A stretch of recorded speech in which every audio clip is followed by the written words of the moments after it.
A man awaiting death, a nation plunged into chaos, a revelation that would change the destiny of humanity. Imagine witnessing the moment when God tears the veil between heaven and earth and chooses only one man to write down the greatest secret in history. Have you ever wondered why, out of the 66 books of the Bible, Isaiah is considered the most extraordinary? Why he is called the evangelist of the Old Testament? What is it about his words that made even Jesus quote him more than any other prophet? Today you are going to discover something that will forever change the way you read the Bible. Get ready, because what you're about to hear is not just history, it's a secret code reserved for our generation. A book that foretold the virgin birth 700 years in advance, that described the crucifixion with terrifying precision before crosses even existed, and that painted the most accurate portrait of the Messiah. This content is free, but the impact it can have on your life is profound. If this message touched your heart, return it with a simple gesture. Subscribe to the channel and turn on notifications. This helps us keep spreading the word every day. And what if I told you that Isaiah didn't just speak about the past, but brought direct messages for our generation, with warnings and promises being fulfilled before our very eyes? Do you know why Isaiah is called the fifth gospel? Because it contains 66 chapters, just like the 66 books of the Bible. The first 39 speak of judgment, like the Old Testament, and the last 27 of hope, like the New Testament. Coincidence? Impossible. What you are about to discover will take your breath away, because Isaiah holds prophecies so accurate, so impossible to predict, that skeptics have searched for answers for centuries and failed every time. Get ready for a journey that will transform your faith, because by the end of this story, you will never see the Bible the same way again. That year, Jerusalem was shrouded in shadows. The death of King Uzziah had cast a deep wave of fear and insecurity across the entire kingdom of Judah. In the streets, panic flowed like water, silent, yet visible in the eyes of every person. The king had ruled for 52 long years, bringing prosperity and safety, but now his death seemed to announce a dark and uncertain time. Isaiah, a young priest from an honored lineage, watched it all with growing concern. He had grown up hearing stories of God's greatness, witnessing the temple rituals since childhood, but now it seemed Jerusalem had lost its way. Corruption and idolatry had begun to seep into the very heart of the holy city. Nobles and priests, who were meant to be examples of righteousness, now sought only their own gain. Isaiah felt deeply troubled. Sitting in a small chamber near the temple, Isaiah meditated in silence. The wind howled, slamming the windows with force, as if warning of what was to come. He felt that something was about to change drastically, though he couldn't say exactly what. His heart was restless, filled with a mix of fear and anticipation. Suddenly, the door burst open, shattering the silence. "Brother Isaiah! Brother Isaiah!" shouted Jeremiah, his close friend. "Have you heard the news? The borders are under threat. The Assyrians are marching against us. They say with Uzziah dead, we are easy prey." Isaiah took a deep breath before answering. "And our people, Jeremiah, how are they reacting?" Jeremiah lowered his head, dejected, desperate, lost. "Some speak of forming alliances with nations that worship other gods." Isaiah's expression grew even darker. "Jeremiah, our salvation does not lie in human alliances. We must return to the God of our fathers." Jeremiah looked deeply into Isaiah's eyes. "But who will listen in times like these? Who will hear your words?" Isaiah remained silent for a moment, gazing at the horizon where dark clouds began to gather. "Perhaps no one will hear me now, but someone must speak. Someone must remind our people who the true king is." Jeremiah nodded, moved by his friend's unwavering conviction. Later, walking toward the temple, Isaiah saw men arguing anxiously in the streets, and women weeping for their sons, who might soon be called to war. An elderly priest approached with a disheartened look. "Young Isaiah, do you truly believe God still hears us? Look around you. God has abandoned us." Isaiah replied calmly but firmly, God would never abandon us. We are the ones who have turned away from him. The old man shook his head in disbelief and slowly walked away. Upon entering the temple, a heavy silence hung in the air, almost tangible. Isaiah approached the altar, knelt slowly, and began to pray. God of our fathers, we are lost. Our nation is drifting from your law. Our hope is fading. Where else can we look but to you? As he prayed, Isaiah felt a strong wind sweep through the temple, gently shaking the sacred veil. An indescribable presence began to fill the space, intense and overwhelming. A radiant light emerged from behind the veil, piercing through him with a brilliance too great to endure. Isaiah's eyes filled with tears, his body trembled uncontrollably. Lord, he cried with a trembling voice, what am I seeing? A voice resounded deep and majestic. Holy, holy, holy is the Lord of hosts. The whole earth is full of his glory. Isaiah fell to the ground, unable to withstand the force of the vision. Feeling completely unclean and unworthy, he cried out in despair, I am ruined, for I am a man of unclean lips, and I live among a people of unclean lips. And my eyes have seen the King, the Lord of hosts. A celestial being swiftly flew to the altar, taking a burning coal with tongs. Isaiah felt his heart pounding. The being approached with calm and mercy, reaching out the coal toward the young priest's lips. Do not fear, Isaiah, the celestial being said in a gentle yet firm voice. This coal has touched your lips. Your guilt is taken away. Your sin is forgiven. The pain Isaiah felt was deep, burning, but liberating. Then the divine voice echoed again throughout the temple. Whom shall I send? Who will go for us? Isaiah slowly raised his head. Even knowing the trials he would face, he felt compelled to answer. With resolve, he lifted his voice. Here I am, Lord. Send me. Yet little did he know that what he saw in that temple would haunt him for the rest of his life. Isaiah remained kneeling on the cold temple floor, his heart racing, his mind in absolute turmoil. His lips still burned from the touch of the heavenly coal, but now a new reality unfolded before his eyes, one far beyond any human understanding. Everything around him seemed to vibrate.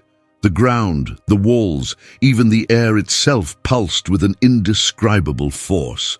A light so intense appeared before him that Isaiah had to cover his eyes with his hands, unable to bear the blinding brightness. Through the gaps between his trembling fingers, he began to perceive extraordinary details. Before him stood a majestic throne, high and exalted, radiating a pure and penetrating light. Seated on the throne was the Lord, a vast, immeasurable figure whose face could not be beheld, so great was his glory. Around the throne, celestial beings with 6 wings flew continuously. Isaiah watched, both fascinated and terrified, as 2 wings covered their faces, 2 their feet, and with the other 2 they hovered in the air. A deep and powerful melody echoed throughout the temple, repeating without ceasing, Holy, holy, holy is the Lord of hosts. The whole earth is full of his glory. The voice of these beings resonated deep within the prophet's soul, causing every fiber of his body to tremble. The entire temple seemed to quake under the intensity of that divine proclamation, while smoke began to fill the space, partially clouding his vision. Overwhelmed by fear, Isaiah began to murmur to himself, How can I be here? This is too much for any man to bear. With every repetition of the celestial chant, his heart sank deeper into the painful awareness of his own impurity. It wasn't just fear. It was an overwhelming sense of shame in the face of divine perfection. He bowed his head, a tear slowly tracing down his cheek and falling onto the temple floor. I am ruined, he whispered, trembling under the weight of that terrifying revelation. I am unworthy of this. I do not deserve to witness such glory. I am a man of unclean lips, and I live among a people of unclean lips. Isaiah pressed his hands to his chest, trying to ease the suffocating weight pressing down on him. His breathing grew difficult, his body weakening under the magnitude of the vision. Why have you brought me here, Lord? He groaned, feeling completely unable to withstand such holiness. As he remained kneeling, the voice that echoed throughout the temple seemed to intensify even more. The young priest realized that the very foundations of the temple were trembling beneath the force of the celestial proclamation. Isaiah began to sob deeply, recognizing the gravity of his own condition before the perfect holiness that surrounded him. "There is no salvation for me here," he whispered, desperate. "I am before the living God. No mortal can survive his presence." Suddenly, a shadow fell over Isaiah, interrupting his despairing thoughts. He slowly lifted his head and saw one of the seraphim swiftly approaching. His heart pounded and fear overtook him, convinced that this moment would be his end. The celestial being held something in his hands.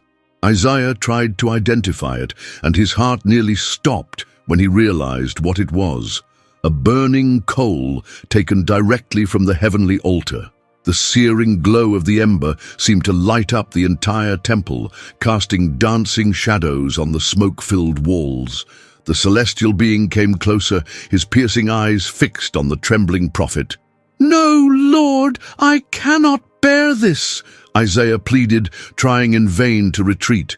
The being landed gently before him, holding the glowing coal firmly in one hand. His eyes radiated calm and assurance. "Isaiah," said the celestial being with a deep and comforting voice, "this coal will touch your lips to purify you. Do not be afraid." Before Isaiah could react, he felt the searing heat of the coal touch his lips. The intense pain was mixed with an indescribable sense of relief and cleansing. He cried out, not from the physical pain, but from the overwhelming shock. The celestial being smiled gently as he withdrew the coal from Isaiah's lips. "Your guilt has been removed. Your sin is forgiven." Still stunned by the intensity of the moment, Isaiah slowly lifted his eyes to the glorious throne before him. He felt incredibly light, as if a crushing burden had been completely lifted from his heart. Then a powerful and profound voice resounded once again, this time with a clarity that could not be ignored. "Whom shall I send, and who will go for us?" The divine voice seemed to penetrate Isaiah's very bones, filling him with supernatural conviction. Without thinking of any future consequences, Isaiah responded immediately, his voice firm and resolute. "Here am I, Lord, send me." But even as he spoke those words, a chill ran down his spine. Something inside him whispered clearly that his life would never be the same. He had no idea of the pain, rejection, and trials that still awaited him. The intense light slowly began to fade, and Isaiah realized that the vision was coming to an end. But before he could breathe a sigh of relief, a sudden wave of deep anguish washed over him.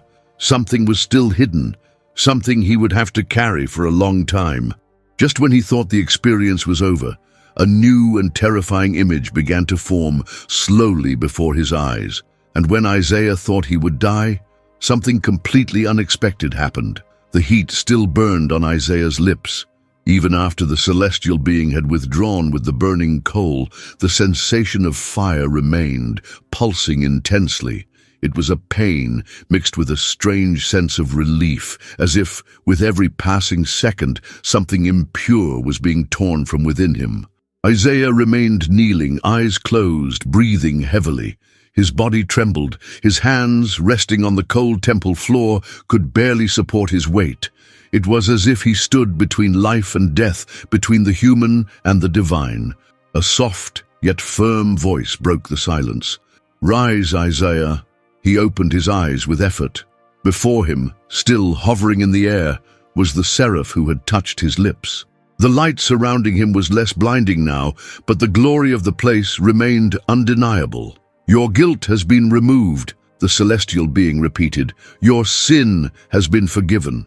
Isaiah, his voice hoarse, asked, "Why? Why me? I am nothing more than a fragile man, a sinner." The seraph only smiled, as if the answer were too obvious to be spoken. Then the atmosphere began to vibrate once more. A voice, more powerful, more majestic than any Isaiah had ever heard, echoed through the walls of the temple.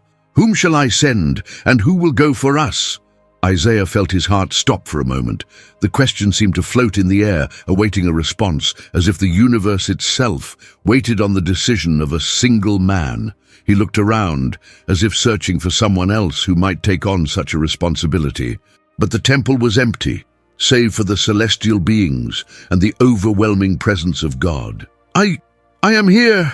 His voice came out weak at first, but then gained strength, as if a new vigor was rising from within. "Here am I! Send me!" The words left his lips before he could even reflect on the consequences.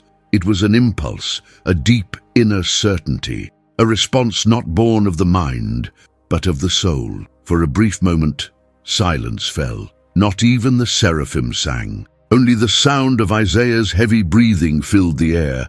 Suddenly, the light around the throne grew brighter. It was as if heaven itself was responding to his answer. The celestial being before him drew closer once more, looking him in the eyes with a gaze that held both compassion and solemnity. "Then listen carefully, Isaiah," he said. "The path you have chosen will not be easy.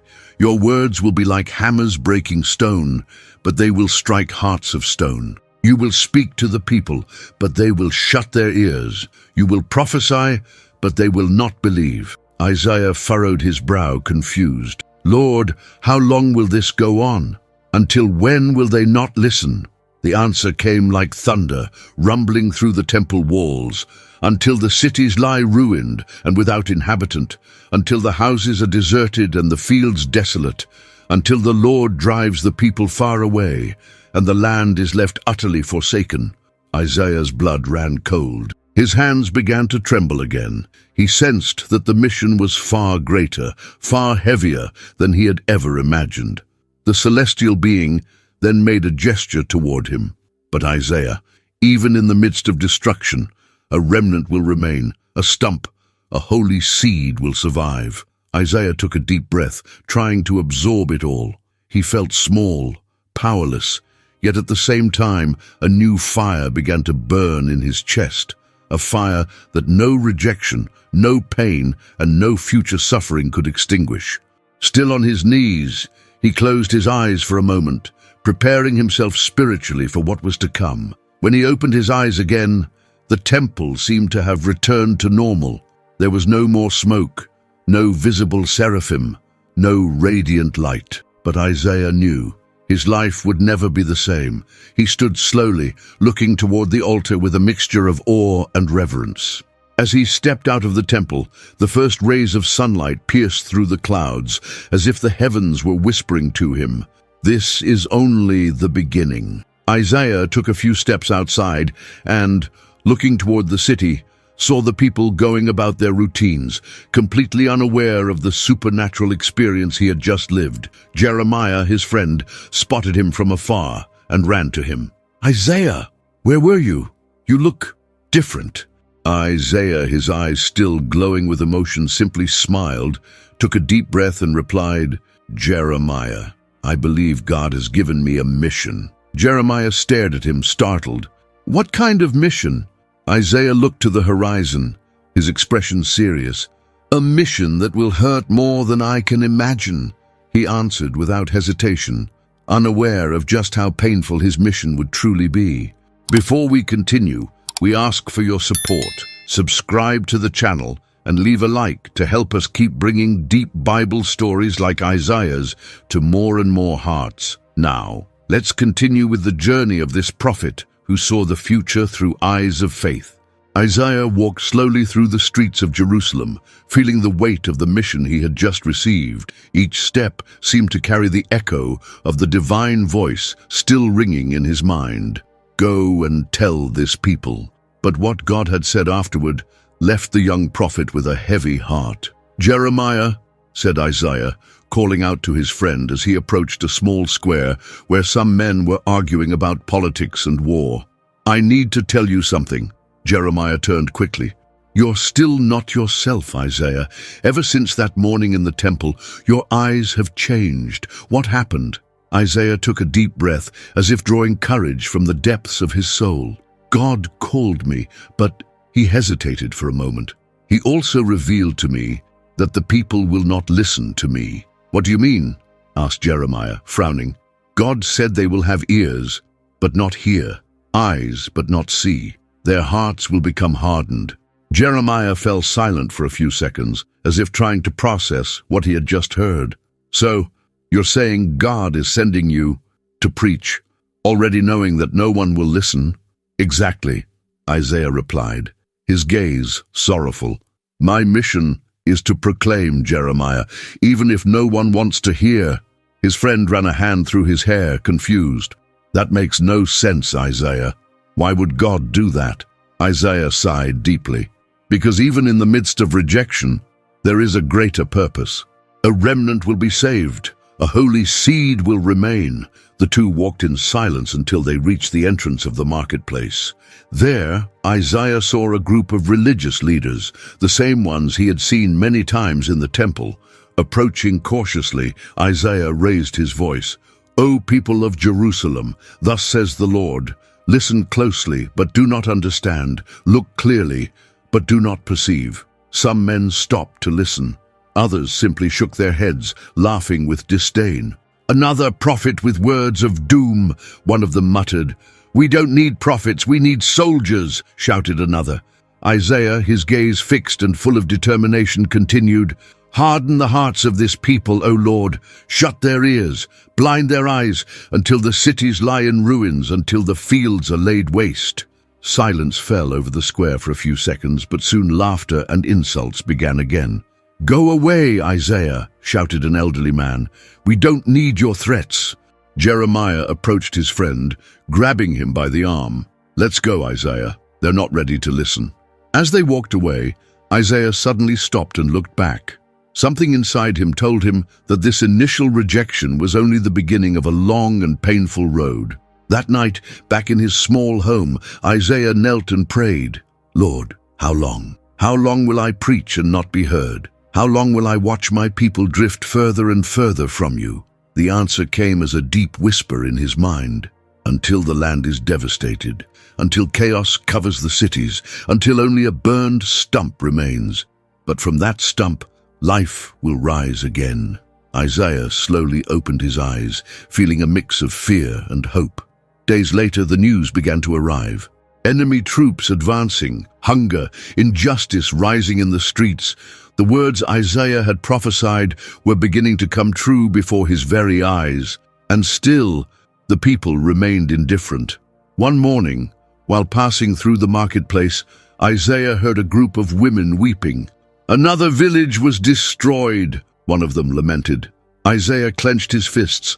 They must hear, they must understand, he muttered to himself. Jeremiah appeared from around a corner. Isaiah, are you going to keep going? Until my last breath, he answered, resolute. Isaiah knew his journey would be marked by pain, rejection, and solitude.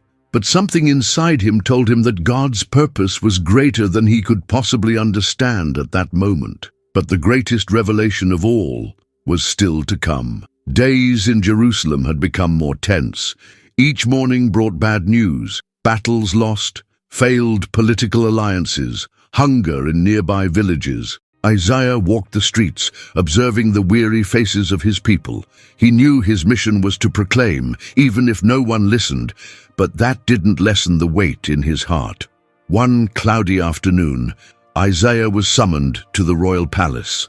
King Ahaz, now on the throne, appeared insecure, hesitant, and overcome with fear.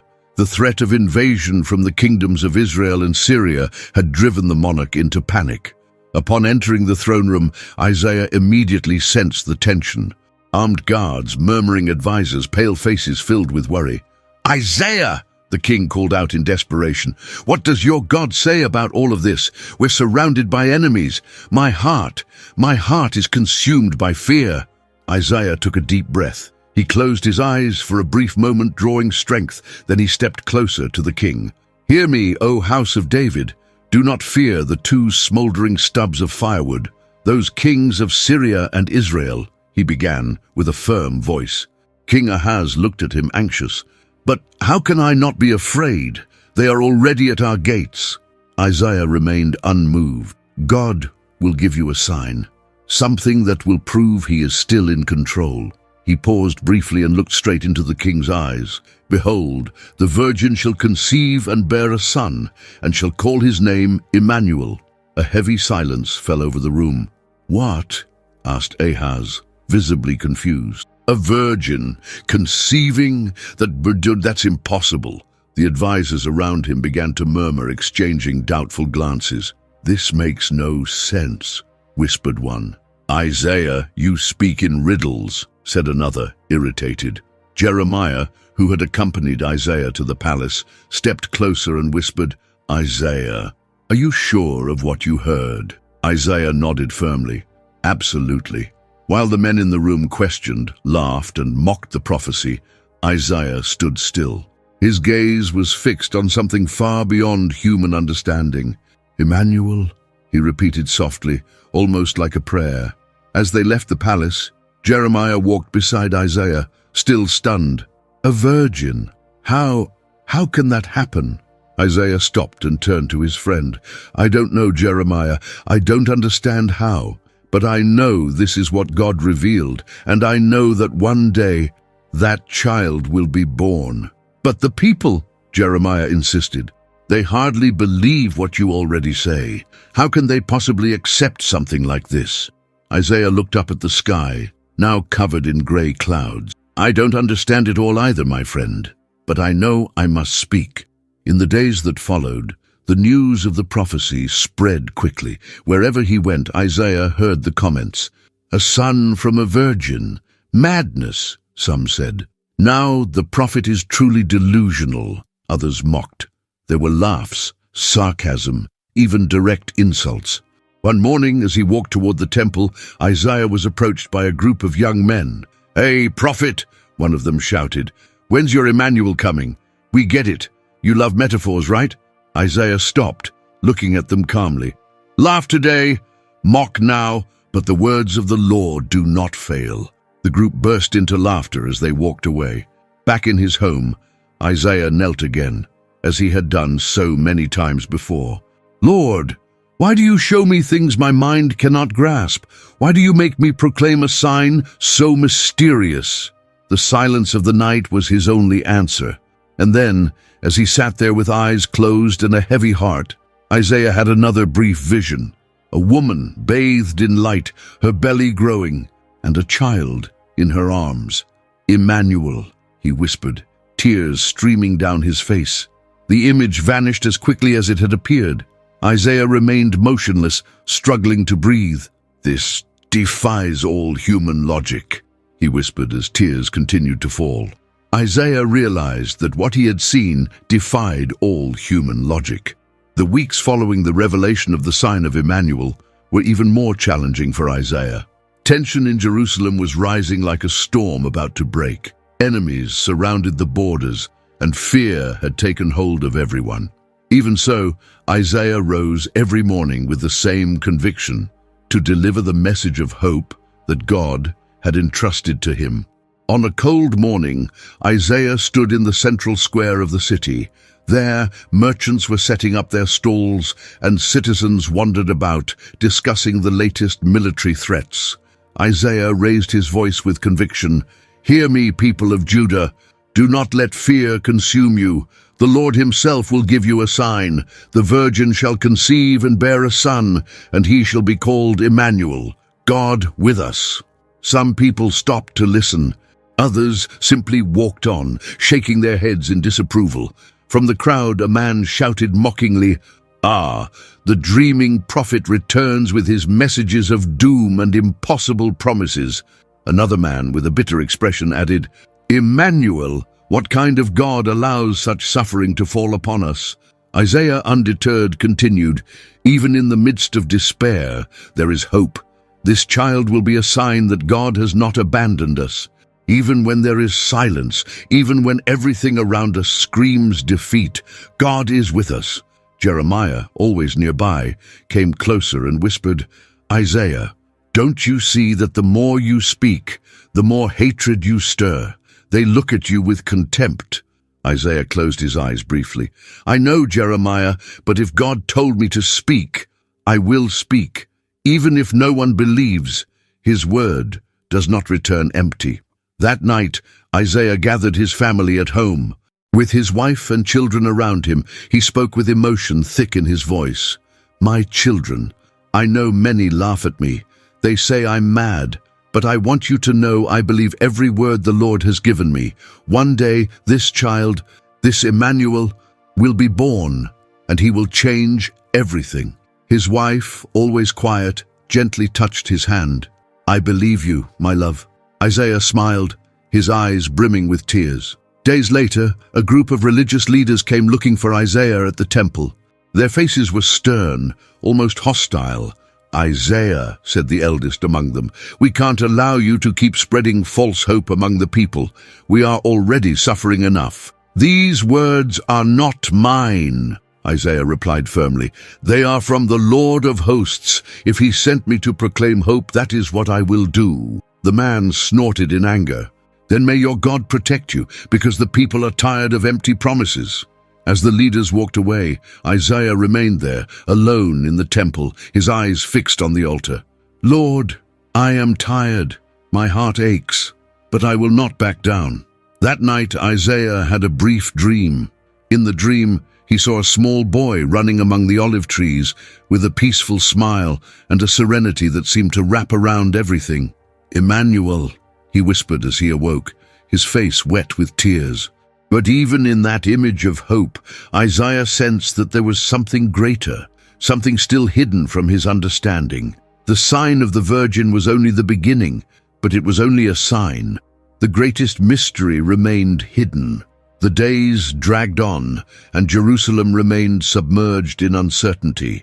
Military threats were increasing, and hunger was beginning to invade the poorest homes. The people walked the streets with their heads down, their eyes dull, carrying on their backs the heavy weight of hopelessness. Isaiah, however, remained steadfast. Every morning, before the sun had even risen, he climbed one of the hills near the city to pray. "Lord," he whispered, his eyes lifted to the still dark sky, "your people are weary. We are on the verge of collapse. We need a word, a sign, a light." That morning, while still on his knees, something extraordinary happened. Isaiah felt his body tremble. A new vision filled his mind. It was as if the heavens had opened before him. He saw a child, but not an ordinary child. There was a special glow around him, as though the very glory of God rested upon that small figure. A heavenly voice echoed, "For unto us a child is born, unto us a son is given, and the government shall be upon his shoulders, and his name shall be called Wonderful Counselor, Mighty God, Everlasting Father, Prince of Peace." Isaiah opened his eyes, startled. His heart raced. "A Prince of Peace," he whispered, still trying to grasp the meaning of what he had just seen. Without wasting a moment, Isaiah descended the hill and ran through the streets of Jerusalem. He found a small group gathered at the entrance to the marketplace, and without hesitation began to proclaim, "Listen, people of Judah, there is hope. The Lord has revealed to me that a child will be born. He will bring government, justice, and everlasting peace. His name shall be Wonderful Counselor, Mighty God, Everlasting Father, Prince of Peace." People stopped, some curious, others skeptical. A middle-aged man dressed as a merchant crossed his arms and shouted, "Another child, Isaiah. Wasn't the story of Emmanuel enough? And now you come with yet another prophecy?" A woman holding her small child in her arms asked hesitantly, "When, Isaiah? When will this child be born? We're tired of waiting." Isaiah took a deep breath. "I don't know when, but I know that God fulfills what he promises." Jeremiah, always at his side, pulled him into a corner. "Isaiah, do you realize what you're doing? Every new word you speak seems to divide the people even more. Some are starting to believe, but many others are turning against you." "I know, Jeremiah, but the message is not mine." Isaiah clenched his fist firmly. "I cannot remain silent." That night, lying on his small bed, Isaiah could barely sleep. The words of the vision echoed endlessly in his mind. "Prince of Peace, Mighty God, Everlasting Father, Lord, how can a simple child bear such grand titles?" he asked in prayer. "Who will this son be? How will we recognize him?" The following days were even more difficult. Each time Isaiah rose to speak in public, the tension grew. Some religious leaders began to spread rumors that he was going mad. They claimed his visions were just the result of exhaustion and despair. One afternoon, Isaiah was walking through the temple corridors when he was approached by a group of priests. "Isaiah," said the eldest in a tone of authority, "we want you to stop speaking about these children. You're confusing the people." "Confusing," Isaiah replied, his eyes filled with determination. "I am proclaiming the truth. God is speaking." "Truth?" mocked another priest. "What kind of God promises salvation through a child? Where is the army? Where is the strength we need?" Isaiah took a deep breath. "It's not by armies, nor by human strength," he answered. "God's answer will come in a way you do not expect." The priests walked away laughing, while Isaiah stood there, eyes fixed on the altar, his heart heavy. That same night, while praying at home, Isaiah had another brief vision. He saw crowds of people, not just Israelites, but people from many nations, speaking different languages and coming from different cultures, all walking toward a great light on the horizon. "The people who walked in darkness have seen a great light," he whispered, repeating the words forming in his mind. The next day, he returned to the central square and proclaimed, "The people who walked in darkness will see a great light. Those who dwell in the land of the shadow of death, upon them the light of the Lord will shine." But, as before, many ignored him. Others laughed. Some, more enraged, began throwing stones at him. Isaiah dodged and, protected by Jeremiah, managed to flee through the narrow alleys of Jerusalem. Once safely home, he fell to his knees. "Lord, how will all this happen? When? Where? Who will this child be? How will the people believe?" Once again, silence seemed to answer. A mixture of hope and confusion filled the prophet's heart. Isaiah knew he was in the midst of something far greater than he could comprehend, but the true meaning of it all was still hidden from his eyes. Isaiah did not yet fully understand how this would change everything. The light of hope Isaiah carried after the vision of the Prince of Peace was beginning to dim under the weight of the new messages God entrusted to him. The words now coming to his heart were sharp, cutting like a double-edged sword. There were no more promises of immediate comfort. Now, what God wanted him to proclaim was judgment. The next morning, Isaiah walked to the temple entrance with a pale face and hollow eyes from countless nights spent weeping in silence. "Jeremiah," he called to his friend, his voice trembling, "today, the words the Lord has given me are too heavy." Jeremiah looked at him with concern. "More judgment, Isaiah." The prophet only nodded, taking a deep breath before raising his voice to all who passed along the temple steps. "O house of Israel, O Judah, thus says the Lord of hosts, woe to Assyria, the rod of my anger. With it I will strike down rebellious nations. And as for you, people of Jerusalem, your arrogance will be brought low. The proud will be humbled, and the land will be laid waste." People paused for a moment. A strange silence hovered in the air, but murmurs soon followed. "He's finally lost his mind," said one of the elders. "Always that voice of condemnation. Where is the God of mercy our ancestors worshipped?" Another mocked. Isaiah stepped down from the stairs, walking through the streets as he continued to proclaim, "Cities will be devastated, trees will be felled, vineyards destroyed. The pride of Judah will be crushed. You trust in human alliances, in your armies? Know this, the day will come when your warriors will flee without looking back." Jeremiah walked beside him, his head lowered. "Isaiah, they won't listen. They don't want to listen." "I know," the prophet replied, his voice heavy, "but I cannot remain silent." That night, Isaiah barely slept. Kneeling on the cold floor in prayer, he cried out, "Lord, how long must I proclaim judgment and destruction? How long must I see closed faces, deaf ears, and hardened hearts?" And as a response, another vision appeared before his weary eyes. He saw scorched lands, homes reduced to dust, children crying in the streets, mothers mourning, and priests with torn garments sitting in the ashes. This is the price of disobedience," he murmured as tears streamed down his cheeks. The next day, during a small gathering with a group of farmers, Isaiah tried to warn them. "Your fields will be seized, your harvests destroyed. The enemy will come like a swarm of locusts. Hear the voice of the Lord while there is still time." One of the men stood up angrily. "Silence, prophet! Our problems are political, not spiritual. We don't want to hear your threats anymore." Isaiah stood firm. "You may silence me, but you cannot silence the voice of God." Jeremiah once again pulled him away, afraid Isaiah would be stoned on the spot. As they walked through the narrow alleys, Isaiah suddenly stopped. His eyes were fixed on something only he could see. "Jeremiah, I love them. I love this people, but their hearts are so hardened," Isaiah said with a broken voice. "How can I bear to witness all of this and not be able to stop it?" "You've done everything you could," Jeremiah replied, placing a hand on his friend's shoulder. "All that's left now is to pray." Isaiah nodded, but the weight of the mission was nearly unbearable. That night, in silence, he once again isolated himself in the temple, kneeling near the altar. "Lord, my heart is broken. The words you give me are heavy as stones." "How long? How long?" A strong wind blew through the temple curtains. Isaiah felt a chill run down his spine.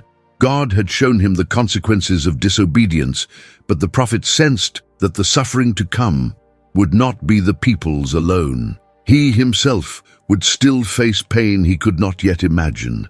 Isaiah wondered if he could bear any more, unaware that the greatest pain was still to come.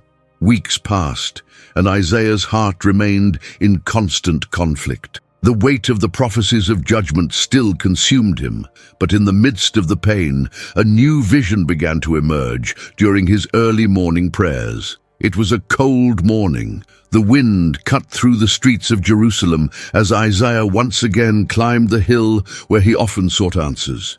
He knelt on the dry ground, hands lifted toward the sky. "Lord, how long will I see only destruction? How long will you show me only judgment?" As he prayed, his eyes closed, and then a new scene began to form before him. It was not a vision of war, nor of ruin, but of a man of humble appearance with a marked face, shoulders bent as if carrying an invisible burden. Isaiah squinted, trying to see more clearly. "Who is this?" he whispered as the vision became clearer.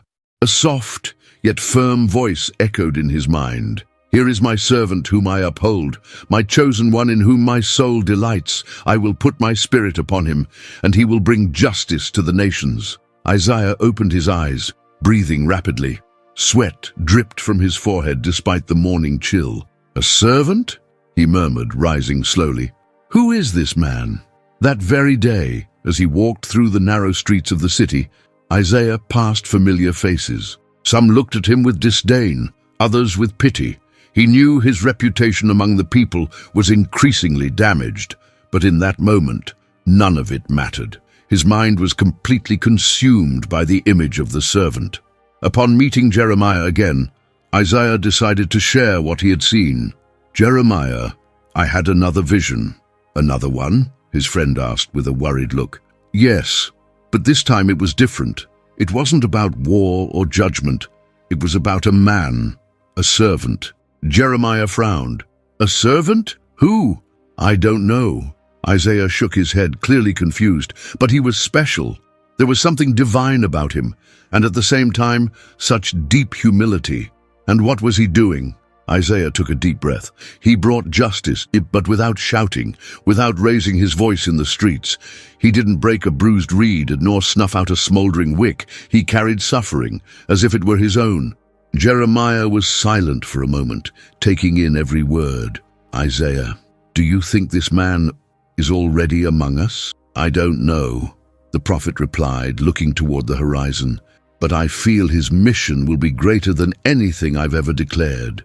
In the days that followed, Isaiah began writing down the words coming to his mind, almost as a release. "Listen to me, you islands. Hear this, you distant nations. The Lord called me from the womb, from the body of my mother. He named me." He paused, taking a deep breath, feeling the weight of each word his pen released. "From the womb," he whispered, "a chosen one, from before birth." One afternoon, while crossing the marketplace, a young man approached with a mocking tone. "Hey, prophet, now you're talking about a mysterious servant. Who's next? An invisible king? An army of angels?" Laughter erupted around him. Isaiah said nothing, but inside, the inner conflict grew. That night, lying in bed, Isaiah couldn't sleep. The images from the vision haunted him, the face of that servant, the look of compassion, the expression of suffering and determination at once. He rose and walked to the small table where he kept his scrolls and began writing again. "I have made you a light to the Gentiles, that you may bring my salvation to the ends of the earth." Isaiah paused for a moment, staring at the phrase, "a light to the Gentiles." That was unimaginable. Salvation, not just for Israel. He ran his hands over his face, trying to sort through his thoughts. "What does all this mean, Lord? Who is this servant? Why does he carry so much suffering?" A chill ran down his spine.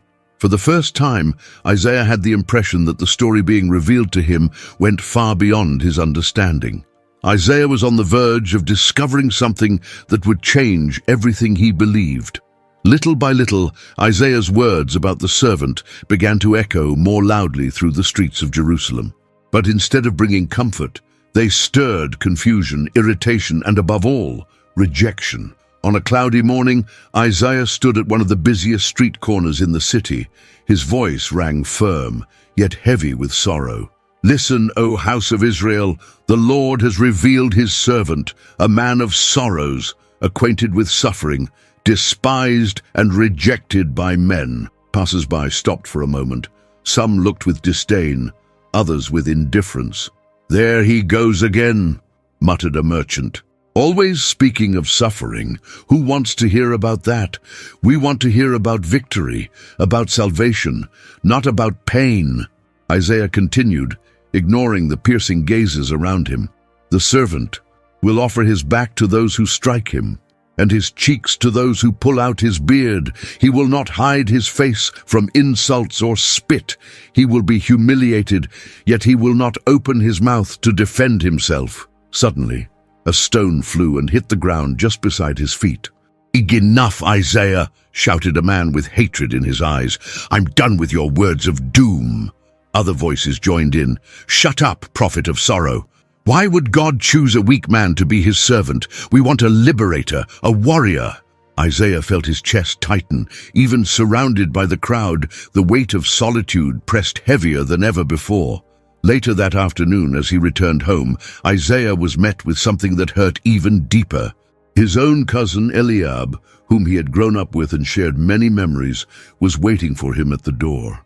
"Isaiah," Eliab began, glancing around to make sure no one was listening, "I've come to ask you, please, stop this." "Stop?" Isaiah responded, his voice breaking. "People are saying you've gone mad.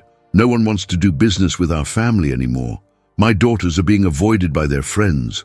Our relatives, they're ashamed of your name." Isaiah lowered his head. The blow cut deep. "Eliab, I didn't choose this, but God chose me. I can't stay silent." His cousin clenched his fists in frustration. "Then bear the consequences alone. Don't count on me anymore." Without waiting for a reply, Eliab turned and walked away. Jeremiah, who had watched from a distance, approached. "Isaiah, even your family now?" "Even them," Isaiah replied, eyes filled with tears. That night, Isaiah withdrew into the temple. He fell to his knees before the altar and cried out, "Lord, how long? How long will I be mocked?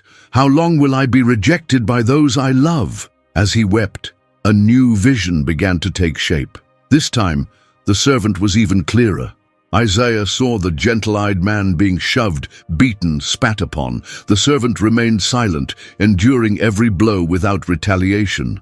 Isaiah cried out in agony, "Why? Why so much suffering? Who is this man, Lord?"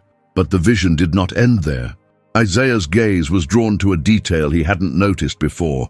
He saw blood. The servant's face was covered in blood, but it wasn't just blood. It was flowing from open wounds on his back, as if he had been scourged, punished, publicly humiliated. Isaiah covered his face in despair. My God, what is this? Who would commit such cruelty against an innocent? His heart pounded. The tears fell uncontrollably.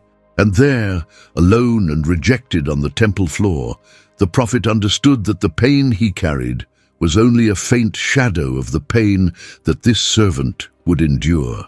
Amid rejection, Isaiah sees a terrifying detail in the vision. Isaiah could not sleep. The images from the last vision haunted him night after night. Every time he closed his eyes, he saw that man's face, the servant, a gaze so full of pain, of rejection, and at the same time of a strange and inexplicable compassion. On a cold morning, Isaiah climbed the same hill where he had prayed so many times before. He knelt with his face to the ground and cried out in agony, "Lord, please, I can't take this anymore. Why do you make me see this?" And once again, as so many times before, the heavens seemed to tear open before him.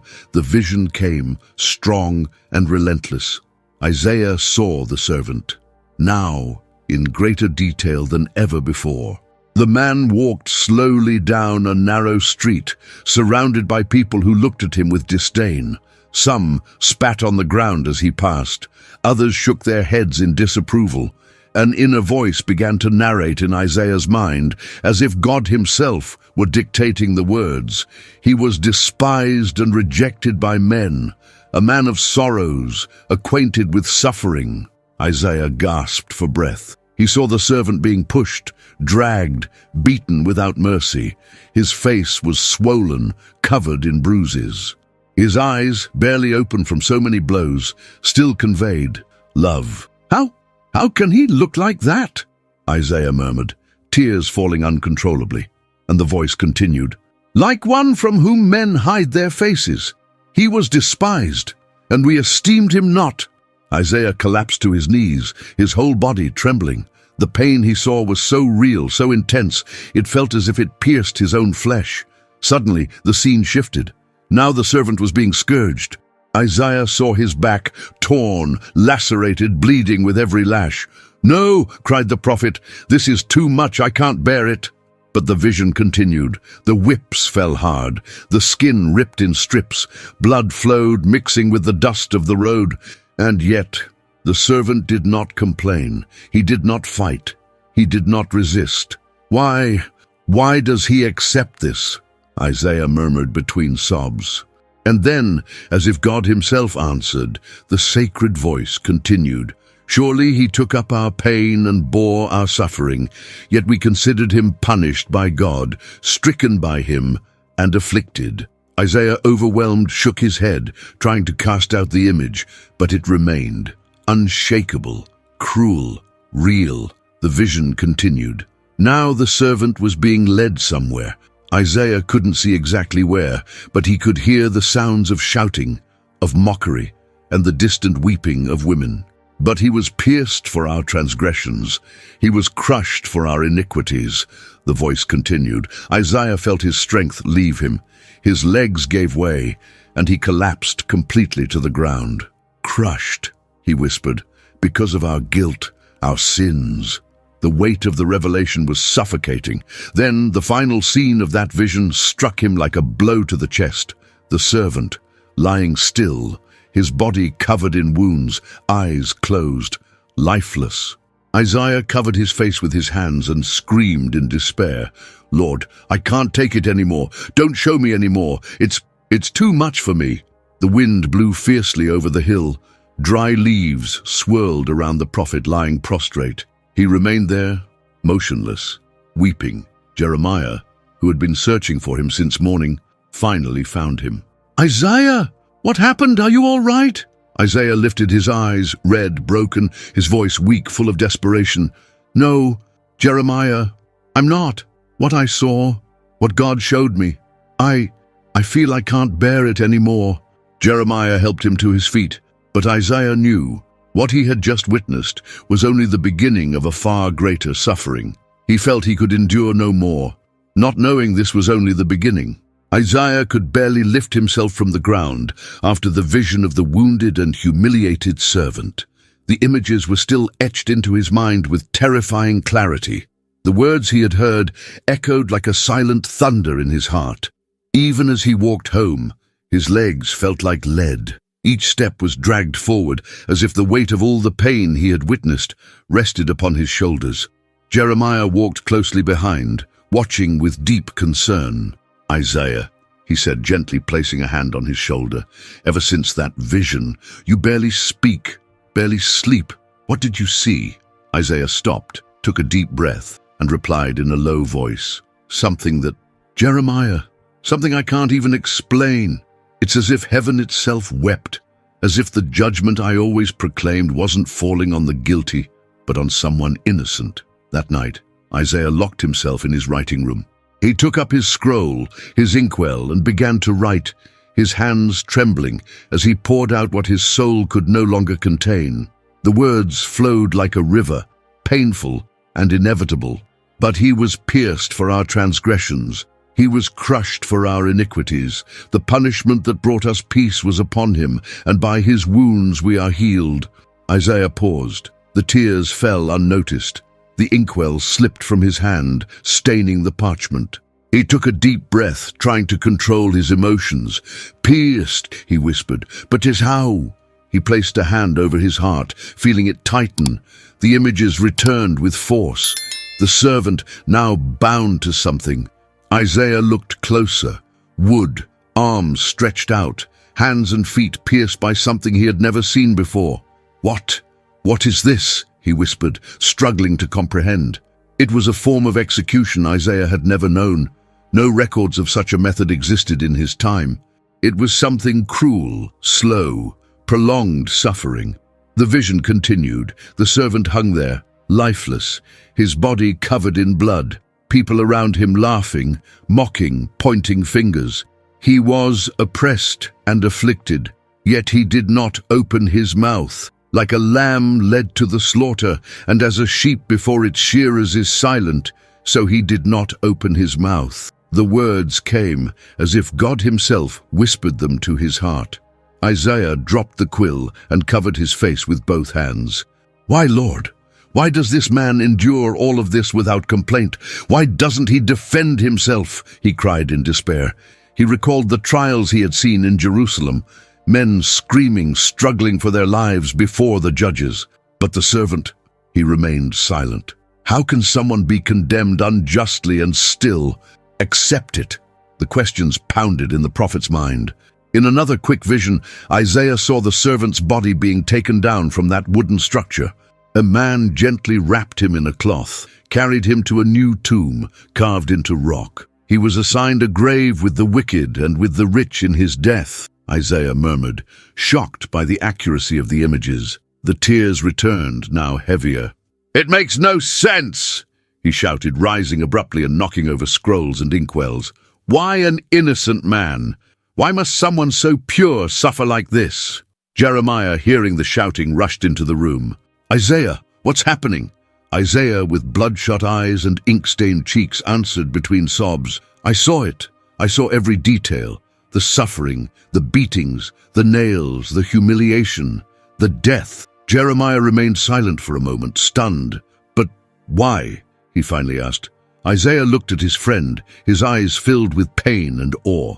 "Jeremiah," he said, his voice low but firm, "it wasn't for his sins, it was for ours. All the guilt, all the pain that was ours was laid upon him." His friend stepped back, as if trying to process those words. "But Isaiah," he stammered, "this is too cruel. No one would do that for a people who rejected him." Isaiah slowly nodded. "No one, except someone sent directly by God, someone with a purpose far beyond our understanding." Silence filled the room. The two stood there motionless, immersed in the weight of that revelation. Isaiah picked up the scroll again and continued to write, even as his hand trembled, though he had done no violence, nor was any deceit in his mouth. He knew that no matter how much pain these words carried, they had to be written. They were words that would outlive generations. Yet as he immersed himself in the images of suffering, something new began to appear at the end of the vision. Something Isaiah could not yet fully grasp, but that left him even more unsettled. He saw a light, something beyond death, a detail that should not exist, something that defied all logic of what he had just witnessed. Isaiah stopped writing, took a deep breath, and whispered to himself with a dazed look, "This is impossible." Isaiah realized he was not just describing suffering, but something unimaginable. Isaiah remained motionless, his eyes fixed on the scroll, his hand still trembling over the wooden table.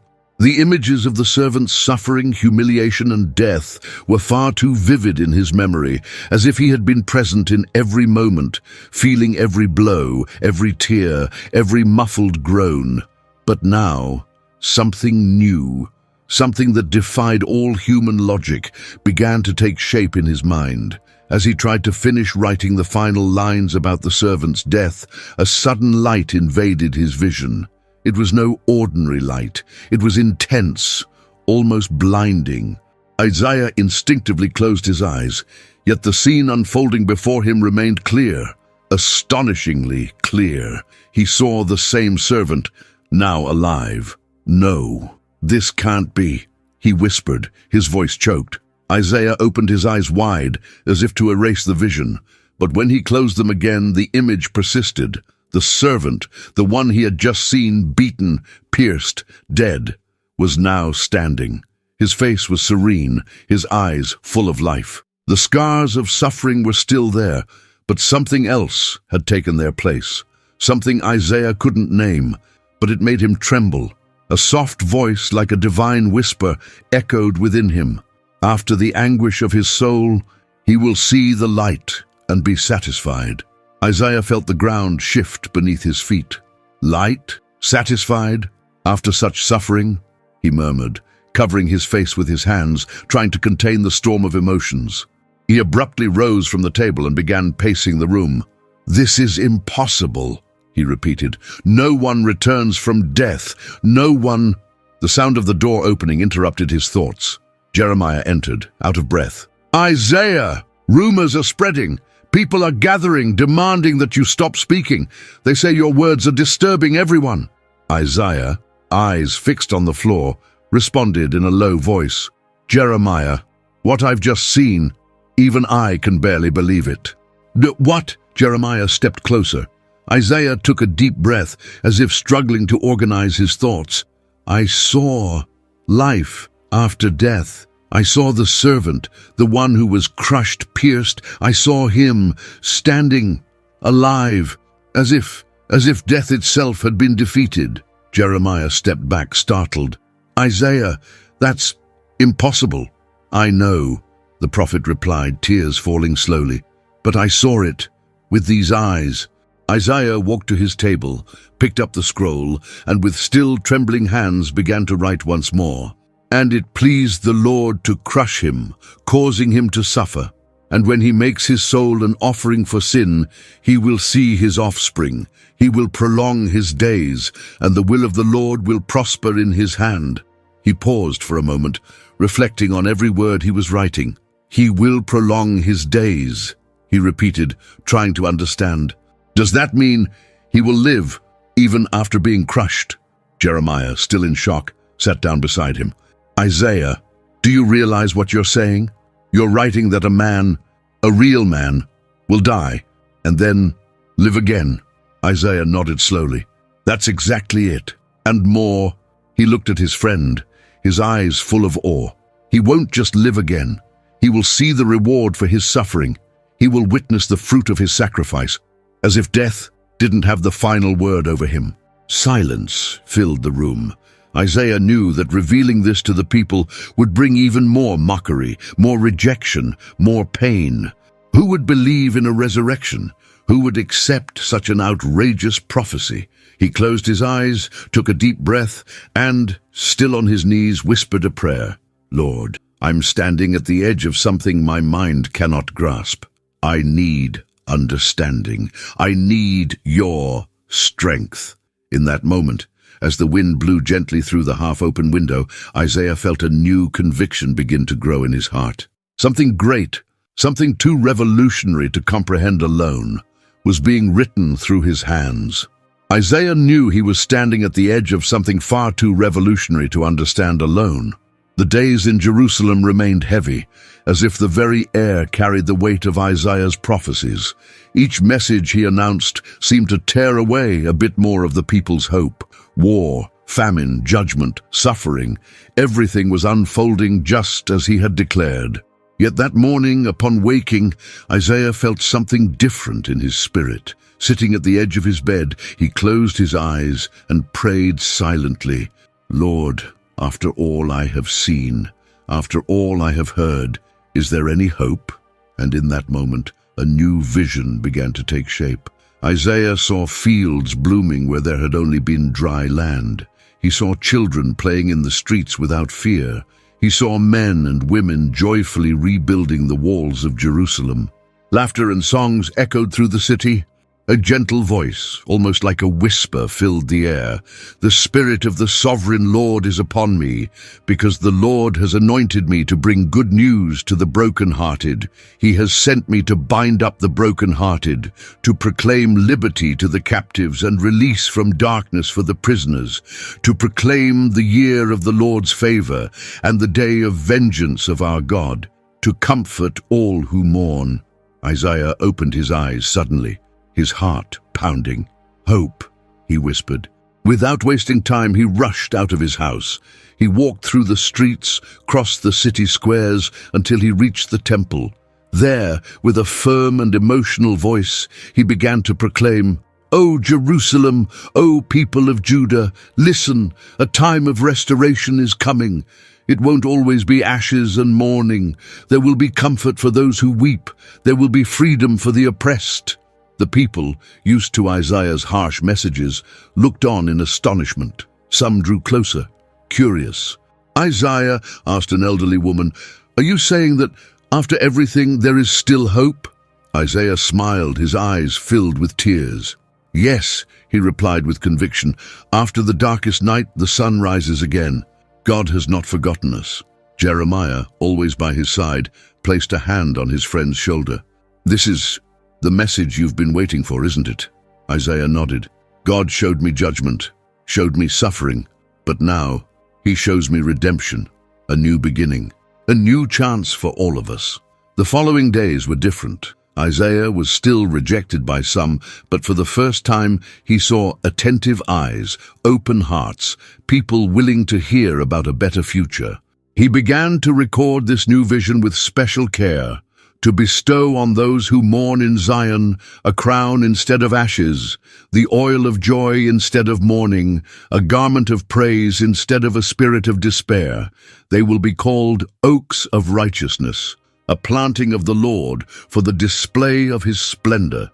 As he wrote, tears ran down his face, but this time they were not of pain, they were of hope. Jeremiah watched him from a distance and said to another friend, "I've never seen Isaiah so determined, so full of life." Yet even with all this renewed energy, something still unsettled the prophet's heart. There was a detail, a piece of the puzzle that remained hidden. As much as he spoke of restoration and hope, Isaiah felt that the final purpose, the deepest answer to all the visions, had not yet been fully revealed. That night, as the cold wind rustled the curtains in his home, Isaiah knelt once again, alone. "Lord, you have shown me the pain, the judgment, the redemption, but I feel there is more, much more, something that ties it all together, something that will give meaning to every word I've written." He remained there for hours, waiting in silence. Fatigue overcame him, and Isaiah fell asleep right there on the floor. But in his dreams, a new light began to rise on the horizon of his mind. Something great, terrifying, and at the same time, glorious. But the final revelation, the true answer to the question, why is the book of Isaiah the most astonishing in the Bible, was still to come. Isaiah awoke still on his knees, his face resting on the stone floor. The dawn slowly crept into his small home, casting golden beams of light through the cracks in the window. His body ached, his knees were bruised, but there was a different kind of peace, and at the same time, a tension in the air he had never felt before. He stood up slowly, washed his face, took a deep breath, and with trembling hands, picked up a new scroll. Something in his spirit compelled him. The words came with overwhelming urgency. Isaiah closed his eyes. The visions returned, but this time, everything seemed to make sense. He saw the servant, saw the unlikely birth from a virgin. He saw the child grow, full of wisdom, bringing comfort to the afflicted, healing to the sick, freedom to the oppressed.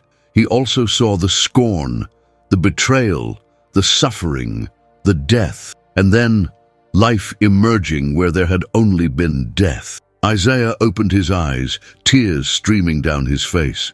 "My God," he whispered, voice breaking, "everything points to him. Everything I saw, every word I declared. It's about one single man, one single Savior." Jeremiah rushed into the room, calling out to him, "Isaiah, are you okay? You look pale." Isaiah looked at him with eyes shining, as if seeing beyond what human eyes could perceive. "Jeremiah, I understand now. I finally understand." "Understand what?" Isaiah took a deep breath and answered, a mix of emotion and awe in his voice. "All the visions, every word of judgment, every promise of redemption, every image of suffering and glory, it all points to the Messiah, the servant, Emmanuel, the Prince of Peace. They are all him, one man, one plan, one Savior." Jeremiah stood in silence, stunned. "But, Isaiah, how can that be? You're speaking of things that will happen centuries from now. How can you be so certain?" Isaiah picked up the scroll and, with a firm voice, recited, "He shall see the fruit of the travail of his soul and be satisfied. By his knowledge, my righteous servant shall justify many, for he shall bear their iniquities." The prophet set down the pen, his eyes brimming with tears as he looked at his friend. "I am writing the gospel itself, even before it happens." Jeremiah dropped into a seat, speechless. "This is unbelievable," he muttered. Isaiah continued, "The nations will see him. Kings will shut their mouths because of him. He will be exalted, lifted up, and greatly glorified. But before that, he will be rejected, pierced, crushed for us." Isaiah rose, walked to the window, and gazed at the horizon. "I don't understand all the details, Jeremiah, but I know one thing. One day, when this servant comes, he will fulfill everything God has shown me, every word, every tear, every promise." His friend, still in shock, asked in a low voice, "And the people, Isaiah, will they believe?" Isaiah smiled, his expression a blend of pain and hope. "Some will, others won't. But when it all happens, when every prophecy is fulfilled, the whole world will know." He closed his eyes, breathed deeply, and with his gaze fixed on the heavens, declared aloud, "For the Lord of hosts has spoken, and his word never fails."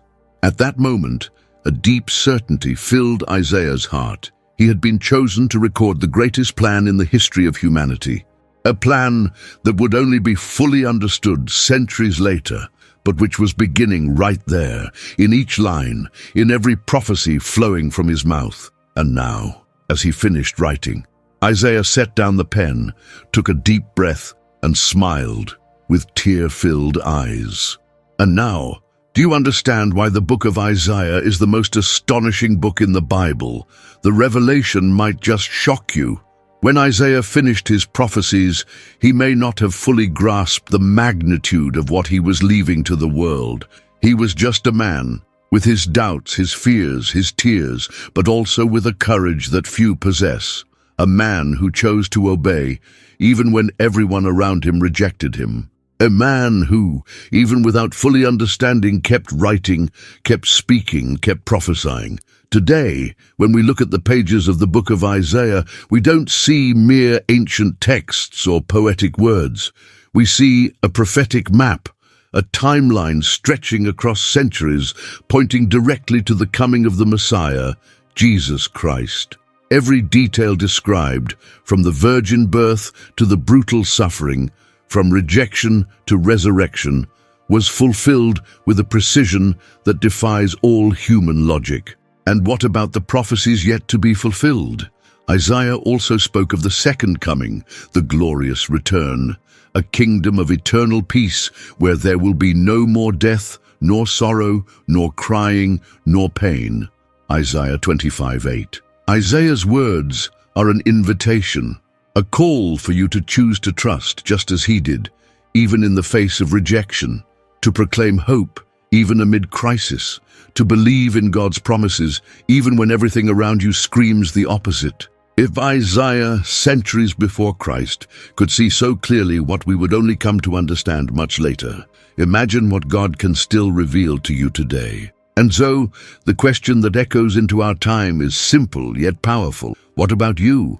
Are you ready to live with the same faith and courage as Isaiah? Are you ready to believe that just as every word from that time was fulfilled, God's promises for your life will also come true? The book of Isaiah is not just history. It is living testimony that God speaks, and when he speaks, nothing can stop his word from being fulfilled.